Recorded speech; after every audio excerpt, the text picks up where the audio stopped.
أعوذ بالله من الشيطان الرجيم بسم الله الرحمن الرحيم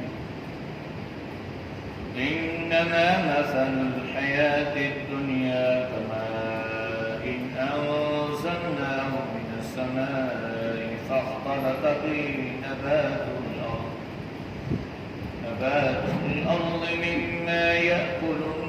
الناس والأنعام حتى إذا أخذت الأرض زخرفها وزينت وظن أهلها أنهم قادرون عليها أتاها أمرنا ليلا أو نهارا فجعلناها حصيدا كأن لم تغن بالأمس كذلك نفصل الآيات لقوم يتفكرون والله يدعو إلى دار السلام ويهدي من يشاء إلى صراط مستقيم للذين أحسنوا الحسنى وزيادة ولا يرهق وجوههم قتر ولا ذلة أولئك أصحاب الجنة هم فيها خالدون صدق الله العظيم إنما بشك مثل الحیات دنیا مثال دنیا کی زندگی کی کمائی جس طرح انزلناہ ہم نے نازل کیا من السماء آسمان سے فاختلط پس ملا جلا بھی اس کے ساتھ نبات الارض سبزہ زمین کا مما اس میں سے یأکل الناس کھاتے ہیں لوگ والانعام اور جانور حتیٰ یہاں تک اذا جب اخذت الارض پکڑ لیا زمین نے زخرفها اس کی رونق وزینت اور اس کا مزین ہونا وظن اور خیال کیا اہلوہا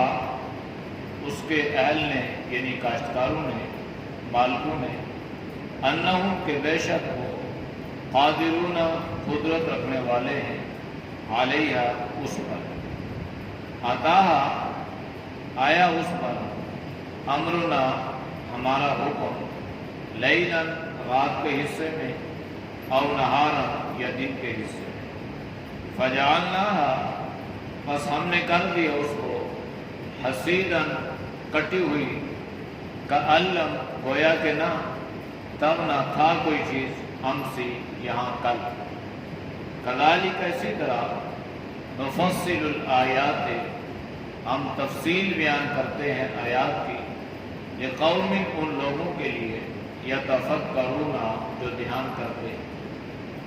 واللہ اور اللہ یدعو بلاتا ہے الی دار السلام سلامتی والے گھر کی طرف ویہدی اور راستہ بتلاتا ہے من یشاء جس کے بارے میں چاہے الی صراط مستقیم صراط مستقیم کی طرف للذین ان لوگوں کے لیے احسنوا اچھائی ہے الحسنى بھلائی وزیادت اور اس پر اور زیادتی ولا یرہق اور نہیں چڑھے گی وجوہہم ان کے چہروں پر قطر کوئی سیاہی ولا ذلت اور نہ کوئی ذلت اولئک یہی وہ لوگ اصحاب الجنتی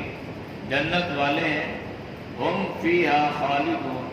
وہ اس میں ہمیشہ رہیں گے آیات کا ما قبل آیات کے ساتھ ربط اور تعلق یہ ہے کہ اللہ نے انسان کی فطرت بیان فرمائی تھی مصائب میں پریشانیوں میں جب انسان گرتا ہے تو اللہ کو یاد کرتا ہے جب اللہ اسے ان پریشانیوں سے نجات عطا فرماتے ہیں وہ اللہ کی زمین پر سرکشی کرنے لگتا ہے، وہ اللہ کی زمین پر بغاوت کرنے میں اتر آتا ہے۔ لہذا اللہ نے بتلایا کہ بھائی دنیا میں جو بھی کرنا ہے کر لو، دنیا کا ساز و سامان، دنیا کا نفع تھوڑا سا ہے، پھر انجام یہ ہوگا کہ اللہ کی طرف تمہیں لوٹایا جائے گا، پھر اللہ تمہیں تمہارے اعمال کے بارے میں بتلائے گا۔ آج کی آیات میں اللہ نے دنیا کی ایک مثال دی۔ پہلے اللہ نے ذکر فرمایا کہ دیکھو انما مثل الحیات دنیا، بے شک دنیا کی مثال ہے کمائی انزلناہ من السماء، جیسے اللہ نے آسمان سے پانی اتارا، فاختلط بہ نبات الارض، اس پانی کے ذریعے سے زمین میں ملی جلی چیزیں، رلی ملی یا ملی جلی چیزیں اگائیں، کہیں پر پھل، کہیں پر پھول، کہیں پر سبزیاں، مختلف قسم کا اناج، ہرا دانا، مما یاکل الناس والانعام، پھر انسان اس اناج کو، ان سبزیوں کو، ان پھل، ان فروٹ کو کھاتا پیتا ہے اور چوپائی بھی۔ حتی اذا اخذت الارض، یہاں تک کہ جب زمین نے قرار پکڑ لیا یا زمین نے اس کو پکڑ لیا، ان پھلوں کو، یعنی پھل تیار ہو گئے، فصل پک کے تیار ہو گئی، زخرفہا، جب یہ فصل تیار ہوتی ہے اس وقت یہ بڑی بارونق ہو جاتی ہے، ہری بھری فصلیں لے لاتی ہیں، اور درختوں کے ساتھ جب پھل لگتا ہے اور پھل پک کے تیار ہو جاتا ہے تو باغ میں چہل قدمی کے اپنا ہی انسان کو ایک لطف اور ایک سرور ہوتا ہے، اور اس کے ذریعے سے اللہ اس کو مزین کرتا ہے، خوبصورتی ظاہر ہوتی ہے، اور پھر وَظَنَّ أَهْلُهَا أَنَّهُمْ قَادِرُونَ عَلَيْهَا، پھر انسان یہ خیال کرتا ہے کہ اب اس فصل کو اپنے استعمال میں لائے گا اور اس طرح اس کی آسودگی دور ہو جائے گی اور اسے خوشحالی میسر آئے گی۔ لیکن ہوتا کیا ہے؟ اتاہا امرنا لیلا او نہارا، پھر رات یا دن کے کسی حصے میں اللہ کا حکم آتا ہے، اور یہ جو فصل، جو پھل، جو فروٹ، جو اناج، جس کے بارے میں انسان کا یہ خیال تھا، یہ تصور تھا کہ اب یہ بالکل تیار ہے اور ہم اسے اتار کے یا کاٹ کے اپنی ضروریات زندگی کو پورا کریں گے، لیکن آنن فانن اللہ کا حکم آیا، فَجَعَلْنَاهَا حَصِيدًا كَأَن لَّمْ تَغْنَ بِالْأَمْسِ، پھر اللہ اس فصل کو، ان پھلوں کو، ان پھلوں کو یوں فرما دیتا ہے جس طرح کہ یہاں پر کل کسی چیز کا نام و نشان بھی نہیں تھا۔ یہ اللہ نے مثال دی۔ شاہ عبد القادر محدث دہلوی رحمہ اللہ نے فرمایا کہ یہ جو دنیا کی مثال انسان نے، اللہ نے دی ہے، اس کی انسان کی زندگی کے ساتھ ایک مطابقت ہے۔ وہ یہ ہے کہ دیکھیں، انسان کی روح اوپر سے آئی، جیسے پانی اللہ نے اوپر سے نازل فرمایا، ایسے ہی روح کو اللہ نے اوپر سے بھیجا۔ روح جب انسان کے جسم میں پڑی تو انسان نے پھلنا پھولنا شروع کیا، یہاں تک کہ یہ انسان دنیا کے کئی مراحل سے گزرا، کئی پریشانیوں سے گزرا، کئی مصیبتیں اس نے برداشت کی، اور یہ انسان کسی عہدے پر، کسی منصب پر پہنچ گیا، اور اس کے رشتہ دار بھی، اس کے ماں باپ بھی اس بات سے مطمئن ہیں، تسلی کہ ہم نے بڑا وقت پریشانی میں، مصیبت میں گزارا ہے، تنگ دستی میں گزارا ہے، تو اب یہ اللہ نے ہمارے اس بچے کو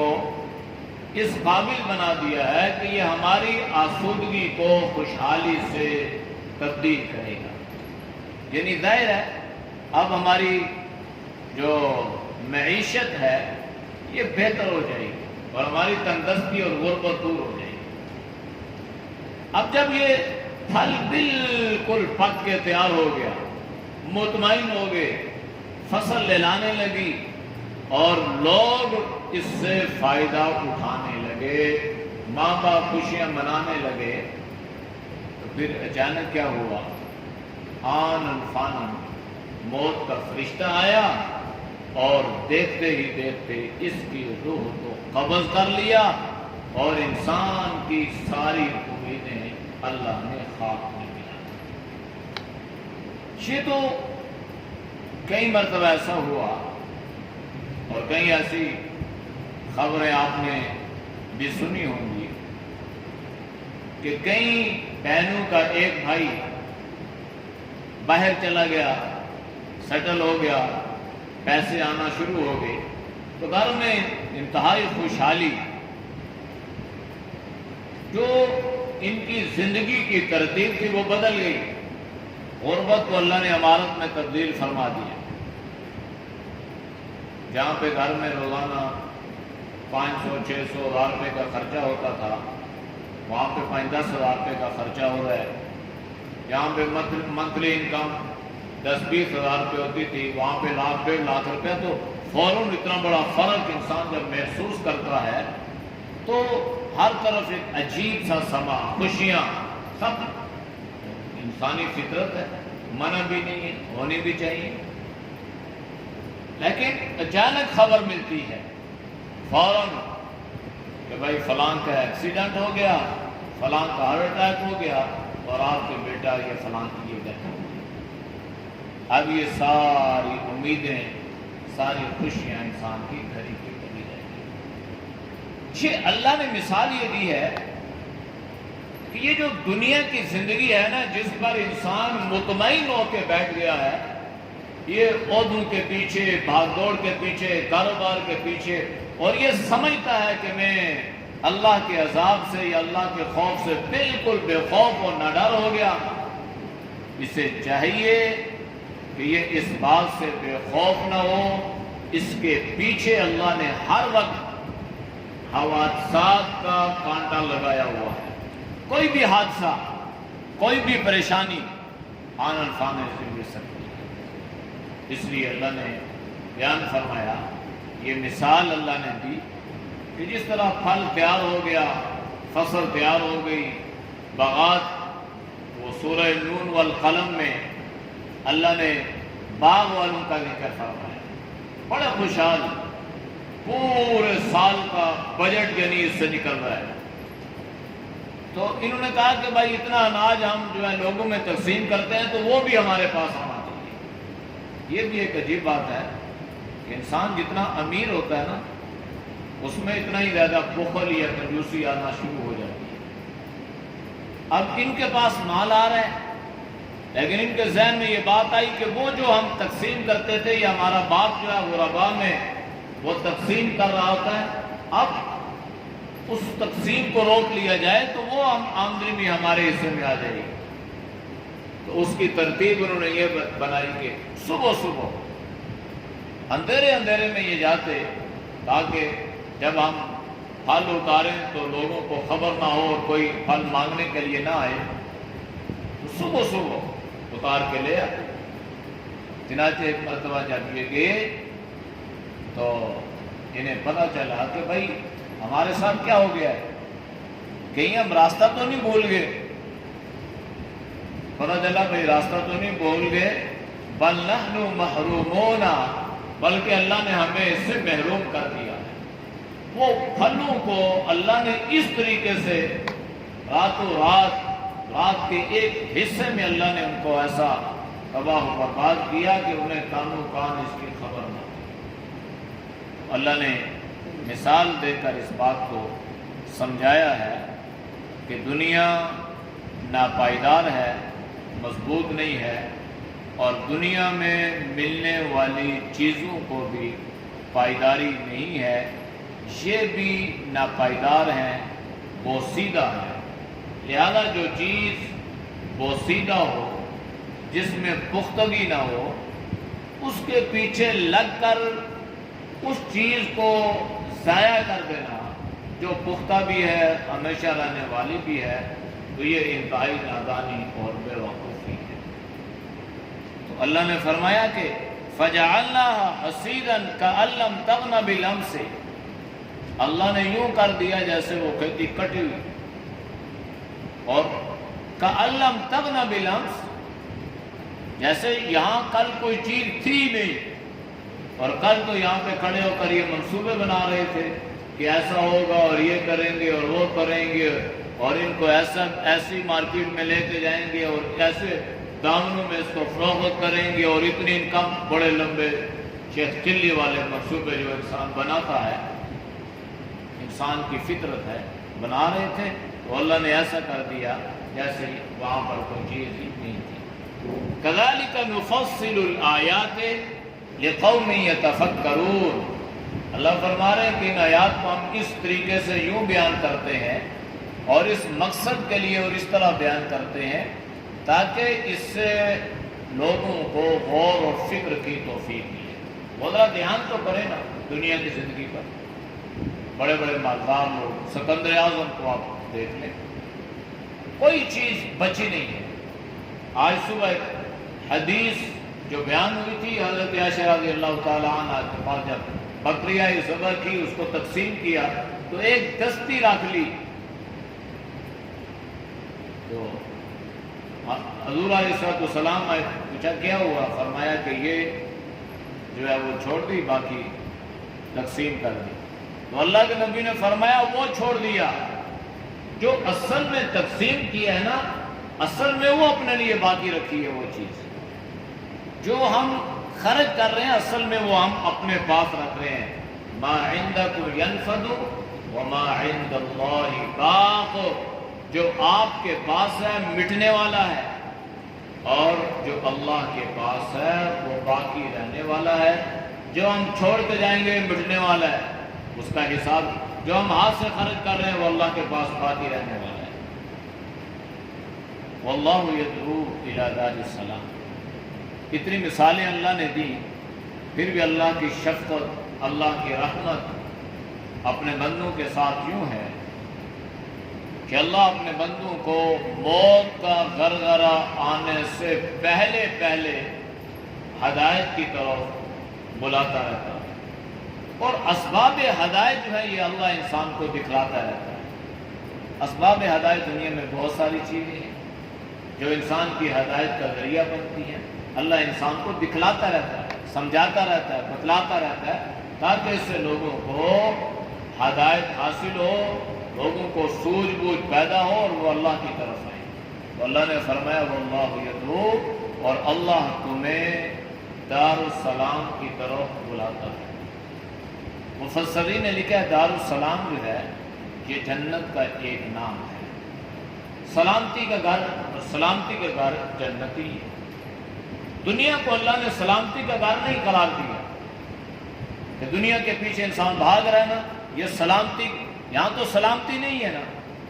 یہاں انسان کو اللہ نے صحت دی تو پیچھے بیماری ہے، مال دیا تو مال کے چھن جانے اور ضائع ہو جانے اور نقصان ہو جانے کے حوادثات ہیں، اور دنیا کی حکومتیں یا دنیا کے عہدے یا زمینیں اللہ نے عطا کی تو ہر چیز کے لیے اللہ نے پیچھے تباہی کا کانٹا رکھا ہے۔ کتنے زلزلے آئے، کتنے لوگ راتوں رات نیست و نابود ہو گئے، کیسے سیلاب آئے دنیا میں، کیسی کیسی تباہی آئی، یہ ساری کی ساری چیزیں اس بات کی دلیل ہیں کہ دنیا سلامتی کا گھر نہیں ہے۔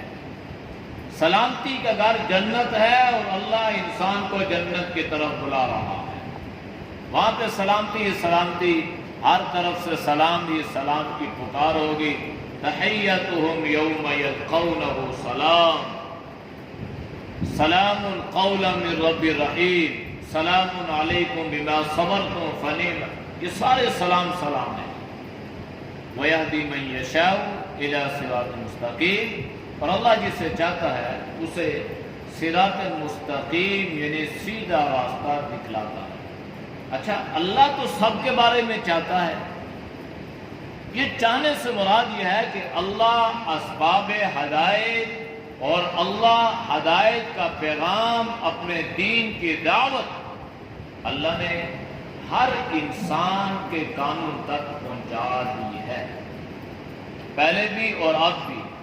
وَإِن مِّنْ أُمَّةٍ إِلَّا خَلَا فِيهَا نَذِيرٌ. کوئی دور زمانہ ایسا نہیں گزرا جس میں اللہ نے کوئی نبی یا نبیوں کے بعد اللہ نے نائبین کو، انبیاء کو، صلحاء کو اور علماء کو، لوگوں کو اللہ کے دین کی طرف بلانے کے لیے نہ بھیجا. ہر زمانے میں اللہ نے مبلغین پیدا فرمائے،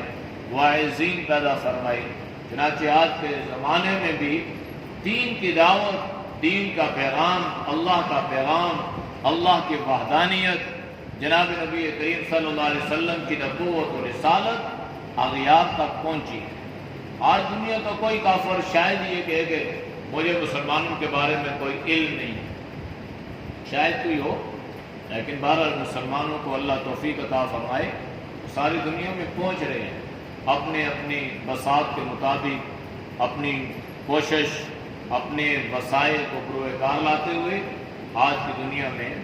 ہر ذریعے کو استعمال کیا جا رہا ہے اور اس کے ذریعے سے پوری دنیا میں دین کی دعوت، اللہ کا پیغام پہنچانے کی کوشش کی جا رہی ہے. للذین، ان لوگوں کے لیے، احسن اچھائی ہے، الحسنہ بلائی. حسنہ جنت کا نام ہے، جیسے اللہ نے قرآن وَلِلَّهِ الْأَسْمَاءُ الْحُسْنَى ایک، اور کُلًّا وَعَدَ اللَّهُ الْحُسْنَى، اللہ نے سب کے ساتھ حسنہ بلائی یعنی جنت کا وعدہ فرمایا ہے. تو اصل یہ ہے کہ یہ جو صراط مستقیم ہے، جو آدمی اس راستے میں چل پڑے گا اور اس راستے کو اپنا لے گا اور اسی راستے پر اس کا خاتمہ ہو جائے گا، وہ کامیاب ہو جائے گا اور اس کے لیے حسنہ ہے، جنت ہے. وَزِيَادَةٌ، پھر اس جنت میں مزید اور نعمتیں بھی ہیں. مفسرین نے زیادت کے بارے میں لکھا ہے کہ اس سے مراد اللہ کا دیدار ہے. اللہ جنت میں ساری نعمتیں عطا کرے گا، تو جب ساری نعمتیں مل گئیں تو اللہ پوچھتا جائے گا بھائی اور کوئی، تو ہر نعمت پہ اہل جنت کہیں گے یا اللہ اتنی نعمتیں، ہم اس قابل تو نہیں تھے لیکن پھر بھی تو نے اپنا انعام اور اکرام فرمایا اور ایسی نعمتیں. پھر اللہ انہیں اپنا دیدار کروائے گا اور اللہ کے دیدار کے بعد اللہ انہیں اہل جنت سے یہ مخاطب ہو کے ارشاد فرمائے گا کہ اہل جنت میں تم سے راضی ہو گیا، آج کے بعد کبھی ناراض نہیں ہوں گا. قرآن میں اللہ نے اس کا ذکر فرمایا، پیچھے تفصیل گزر چکی ہے. وَرِضْوَانٌ مِّنَ اللَّهِ اکبر. اصل یہ ہے کہ اللہ انسان سے راضی ہو جائے. وَلَا يَهَقُ وُجُوهَهُمْ قَطَرٌ وَلَا سِلَّةٌ. ظاہر ہے جب اہل جنت میں چلے گئے تو اب انہیں کسی قسم کی کوئی شرمندگی نہیں ہوگی اور نہ ان کے چہروں پر کوئی سیاہی چھائی ہوگی اور نہ ان کے چہروں پر کوئی ذلت نمایاں ہوگی. یہ جو سیاہی ہے نا، سیاہی یہ انسان کی سفیدی یا انسان کے رنگت کے ساتھ اس کا تعلق نہیں ہے، یہ اعمال کی بدولت انسان کے چہروں پر ظاہر ہوگی. اعمال اچھے ہیں تو چہرہ کا رونق، اور اعمال اچھے نہیں ہیں تو چہرہ پہ رونق. اولئک اصحاب الجنہ، یہ لوگ جنت والے ہوں گے. ہم فیہا خالدون، اور یہ ہمیشہ جنت میں رہیں گے. اعوذ باللہ من الشیطان الرجیم. بسم اللہ الرحمن الرحیم. انما مثل الحیاة الدنیا كماء أنزلناه من السماء فاختلط به نبات الأرض مما يأكل الناس والأنعام حتى إذا أخذت الأرض زخرفها وزينت وظن أهلها أنهم قادرون عليها أتاها أمرنا ليلا أو نهارا فجعلناها حصيدا كأن لم تغن بالأمس كذلك نفصل الآيات لقوم يتفكرون والله يدعو إلى دار السلام ويهدي من يشاء إلى صراط مستقيم للذين أحسنوا الحسنى وزيادة ولا يرهق وجوههم قدر ولا ذلة أولئك أصحاب الجنة هم فيها خالدون. الحمد لله رب العالمين والصلاة والسلام على خير خلق محمد وعلى آله وصحبه أجمعين. یا اللہ ہم سب کے سر اپنا کو معاف فرما، گناہوں سے حفاظت فرما. یا اللہ نیک اعمال کی توفیق نصیب فرما، برے اعمال سے برے خیالات سے اللہ تو ہم سب کی حفاظت فرما. یا اللہ تو ہم سب کو فکر آخرت نصیب فرما. یا اللہ دنیا کی لذتوں سے، دنیا کی محبتوں سے یا اللہ تو ہم سب کی حفاظت فرما. اپنی محبت اپنے حبیب صلی اللہ علیہ وسلم کی سچی محبت عطا فرما. یا اللہ جتنے دوست سباب حضور تیری رضا کے لیے درس قرآن سنتے ہیں اللہ ان کے سننے کو قبول فرما. درس قرآن کی برکت سے اللہ تو سب کی جان میں، مال میں، ایمان میں، صحت میں اللہ خوب برکت عطا فرما. ہر پریشانی مصیبت سے، ہر امتحان سے، ہر شر سے اللہ تو سب کی حفاظت فرما. یا اللہ دین دنیا کی بلہیاں نصیب فرما.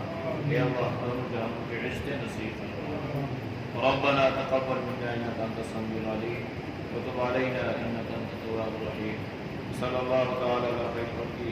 محمد وعلى اله وصحبه اجمعين برحمتك يا ارحم